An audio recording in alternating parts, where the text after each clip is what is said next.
ஓம் சக்தி. ஓம் ஆதிபராசக்தி. என் அன்பு குழந்தையே, உன்னுடைய சிரிப்பில் மறைந்திருக்கும் வழிகளை நான் அறிவேன் கண்மணி. இப்பொழுது உன்னுடைய மனதில் நீ எத்தனை பாரங்களை சுமந்து கொண்டிருக்கிறாய் என்பது எனக்கு நன்றாகவே தெரிகிறது. யாரையும் குறை சொல்ல நான் விரும்பவில்லை. என்னுடைய இளமைக்கு என் விதியே காரணம், என்னுடைய கர்ம வினைகளே காரணம். இதற்கு மேல் என்னால் முடியாது அம்மா என்று நீ அழுது புலம்பிக் கொண்டிருப்பது எனக்கு நன்றாக கேட்கிறது. என் தங்க பிள்ளையே, உன்னிடம் சில விஷயங்களை நான் பகிர்ந்து கொள்ள நினைக்கின்றேன். என்னுடைய வார்த்தைகளை இடைவிடாது முழுமையாக கேள். இப்பொழுது உன்னுடைய பிரச்சனை தான் என்ன? ஆறுதலும் வேண்டாம், பாசமும் வேண்டாம், எதுவுமே வேண்டாம். இதில் எதுவுமே உண்மையல்ல.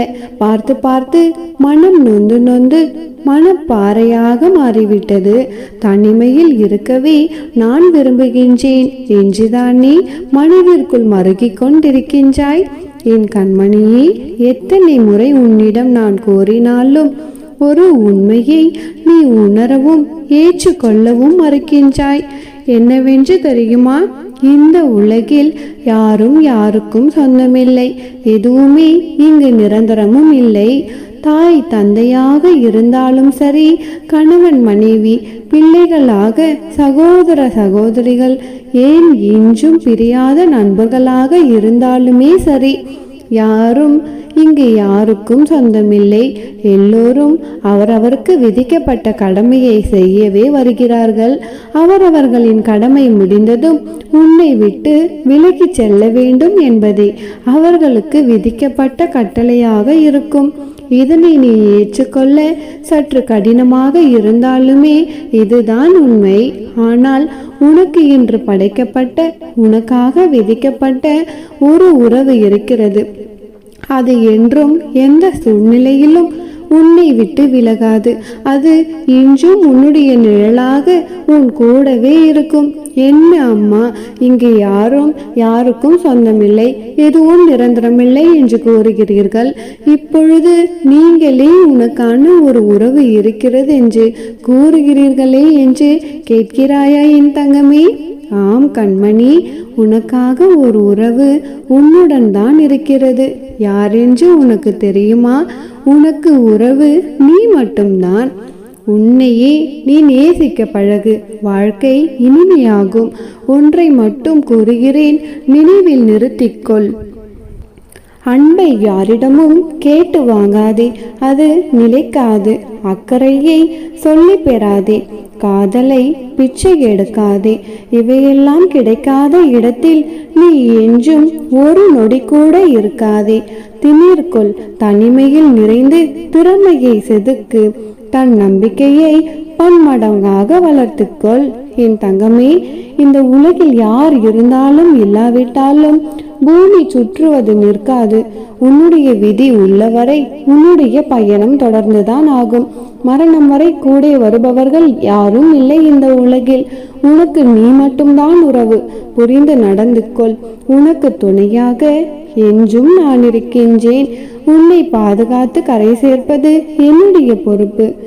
கண்ணீரை துடைத்து கொண்டு எழுந்து வா என் தங்கமே.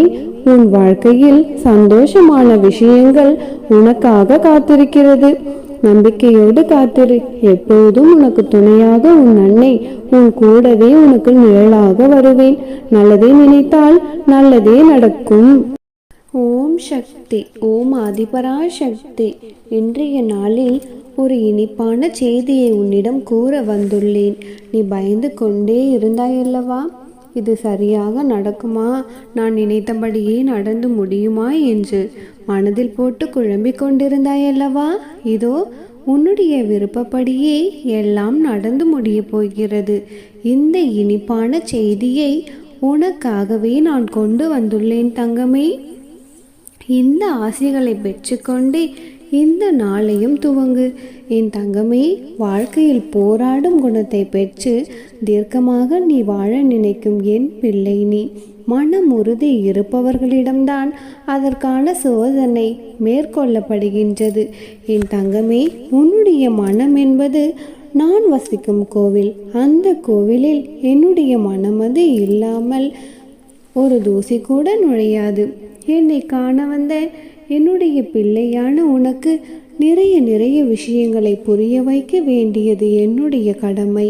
எதற்கு தெரியுமா தங்கமே? நீ இன்னும் வளரவே இல்லை. மனதளவில் நீ இன்னும் சிறு பிள்ளையாகத்தானே இருக்கின்றாய்.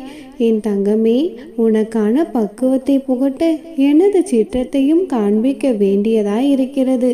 என் தங்கமே, ஏனென்றால் அது ஒரு தாயாக எனது கடமையாகும். உன்னுடைய மனதில் என்னை காண வருவதற்கு முன் பல பல எண்ணங்கள் குதர்க்கமாக எழுந்தது. அது ஏனென்ற கேள்விக்கு விடை கூறுகிறேன் கேள். என் தங்கமே, என்னை தரிசிக்க வரும் என் பிள்ளையின் மனம் தெளிவாக இருக்கத்தான் வேண்டும். அதற்காகத்தான் என்னை பார்ப்பதற்கு முன் உன்னுடைய மனதில் எழுந்த அத்தனை எண்ணங்களையும் நான் அமைதியாக்க வேண்டியுள்ளது. என் தங்கமே, நீ இப்பொழுது உன்னுடைய துன்பங்களால் வலுவிழந்து மனதளவில் பாதிக்கப்பட்டிருக்கின்றாய். என் தங்கமே, இந்த நேரத்தில் தேவையில்லாத எண்ணங்கள் உன்னிடத்திலும் உன்னுடைய மனதிலும் உன்னுள்ளும் எழ ஆரம்பிக்கும். இத்தகைய தருணத்தில்தான் எதிர்மறை எண்ணங்கள் உன்னை ஆட்டி படைக்கிறது. என் தங்கமே, இது மாதிரியான துன்பங்கள் நிறைந்த காலத்தில் நீ மனதை தெளிவாக வைத்து கொள்ள வேண்டும். என் தங்கமே, எந்த ஒரு மாயையும் உன்னை ஆட்கொள்ள முடியாமல் பார்த்து கொள்ள வேண்டும். என் தங்கமே, இப்பொழுது உன்னுடைய வாழ்க்கையில் நீ ஆசைப்பட்டதெல்லாம் நிறைவேறும் காலம்தான். ஆனால் இந்த வாழ்க்கையை மேடு பள்ளம் இல்லாத இடமென்று ஒன்றுமே கிடையாது. என் தங்கமே, அதுதான் உன்னை யாரென்று உனக்கு உன்னையே அறிமுகப்படுத்தும். இங்கே எல்லா மரங்களும் சிறியதாக இருப்பதும் இல்லை, பெரியதாக இருப்பதும் இல்லை. சிறியதாய் இருக்கும் மரங்கள் பெரிய மரங்களை பார்த்து பிரமிக்குமாம்.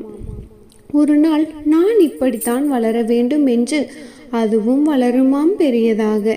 அதே போல வளர்ந்து கொண்டிருக்கும் சிறிய சிறிய மரங்களை பெரிய மரங்கள் கவனித்து கொள்ளுமாம். நம்மால் முடிந்த அளவிற்கு அதன் வளர்ச்சிக்கு ஒரு துணையாய் அதற்கு நிழல் கொடுப்போம் என்று நினைத்து அவ்வாறே செய்யுமாம்.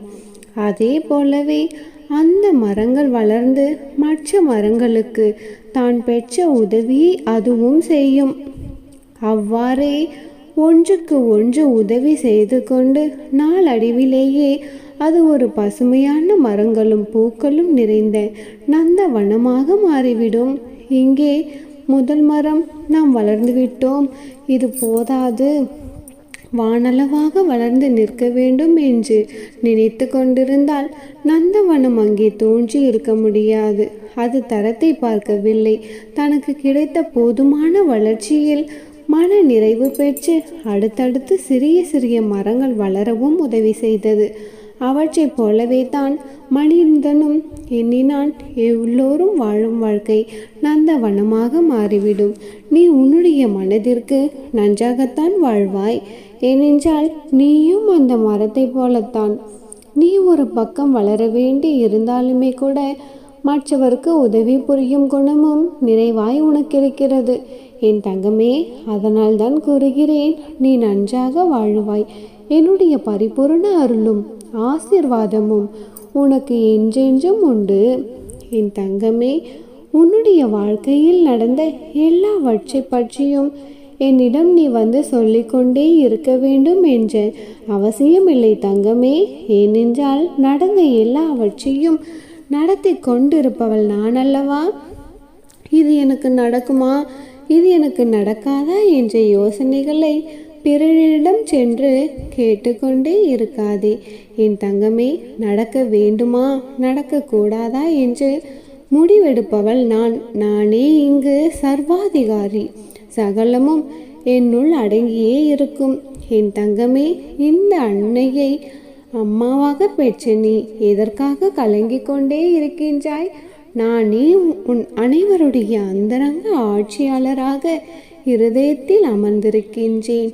இந்த உலகில் கண் அசையும் அசைவற்ற சர்வ ஜீவராசிகளையும் நானே அரவணைக்கின்றேன். இந்த பிரபஞ்சம் என்னும் தோட்டத்தை நானே கட்டுப்படுத்துபவள். ஆட்டுவிப்பவள். எல்லா வர்க்கங்களின் மூலமாகத்தான் நானே எல்லா உணர்ச்சிகளையும் ஊந்துபவள். நானே இங்கு சர்வாதிகாரி. ஒரு முறை நடக்கும் என்று நான் வாக்களித்து விட்டால் அது சர்வ நிச்சயமாக நடந்தே தீரும். இது நடக்க தேவையில்லை என்று முடிவெடுத்து விட்டால் அது நடக்காது. என் தங்கமே, ஏனென்றால் மீண்டும் மீண்டும் கூறுகிறேன், நானே இங்கு சர்வாதிகாரி. இப்பொழுது உன்னுடைய மனதில் ஓடும் என்ன ஓட்டங்களை நான் அறிந்தே இருக்கின்றேன். என் தங்கமே, ஒன்றை மட்டும் புரிந்து கொள். பழி வாங்குதலால் எதிரில் உள்ளவர்கள் மட்டும் வீழ்வதில்லை குழந்தையே. அவர்கள் அக்குணம் படைத்தவர்கள்தான். ஆனால் நீயோ அப்படி கிடையாது. உன்னுடைய பண்புகள் வேறு. நீயும் பழிவாங்க வேண்டும் என்று நினைத்தால் அவர்களின் வடிவங்களில் நீயும் ஒன்றாய் மாறுகின்றாய். என் தங்கமே, அப்படி நீ மாறினாய் என்றால் நீயும் விழுந்து உன்னிடம் உள்ள நற்பண்புகளும் விழுந்துவிடும். அது உன்னுடைய நிம்மதியின் கதவை மூடியும் விடும். அந்த கதவிற்குள் சிக்கிக்கொண்டு விடாதே செல்லமே. நீ சிக்கிக்கொள்ள மாட்டாய் என்பதும் எனக்கு நன்றாகவே தெரியும். ஆனால் இந்த அறிவுரை உன்னுடைய ஆன்மாவிற்கல்ல, மாயை நிறைந்த உன்னுடைய மனதிற்கு மட்டுமே. அதனால் உனக்கு அரணாய் என்னை இருப்பவர்கள் உன்னை நெருங்காமல் நானே பார்த்து கொள்ளுவேன். உன்னுடைய மனதில் சிம்மாசனத்தில் அமர்ந்திருப்பவள் நான். இருந்தும் உன்னை விடுவிக்க நானும் உன்னுடைய மாயைகளுடன் போராடி கொண்டிருக்கின்றேன் தங்கமே. அமைதியான நிலையில் இருக்கும் நான் என் பிள்ளையான உன்னை விடுவிக்க, உன்னை காப்பாற்ற அத்தனை ரூபங்களையும் எடுத்தே தீருவேன் தங்கமே.